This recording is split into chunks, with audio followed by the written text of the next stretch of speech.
मित्रांनो, हा विषय आजचा खूप गंभीर आहे. ठीक आहे, म्हणजे अतिशय व्यायाम केला 5 वाजल्यापासून व्यायाम हा करतोय मी. ह्याला फोन लावतोय मला व्यायामाला जायचं म्हणून, पण हे म्हणजे अतिशय व्यायाम लक्ष देऊन करणारा व्यक्तिमत्व आहे. आणि आता एवढी म्हणजे दुःखद घटना झाली, म्हणजे अतिशय निंदनीय. म्हणजे मी वाटतोय 50चा, पण हा 18चाच वाटतोय. बरोबर आहे का नाही?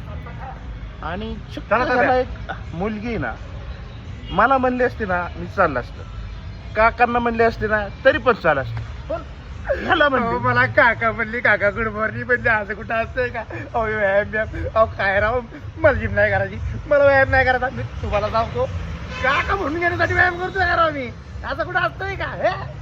हे म्हणजे बारामतीतल्या सगळ्या जणांनी समजून घ्यावं की हा जर माणूस जर भेटला तर ह्याला कोणी काका म्हणू नका. आजोबा म्हणलं तरी चालतंय, पण कायचं कैसे केलं काका म्हणू नका. काका काका म्हणायचं नाही, बोल नका. खोट बोलायचं. मी त्यांना म्हणलं राव, खोट बोलायचं नाही. तू आजोबाच आहे पिकलाय पर्यंत काय तुझं झालं गेलंय. इकडं बघा, एक केस दिसतोय काळा. अरे तू सगळ्यात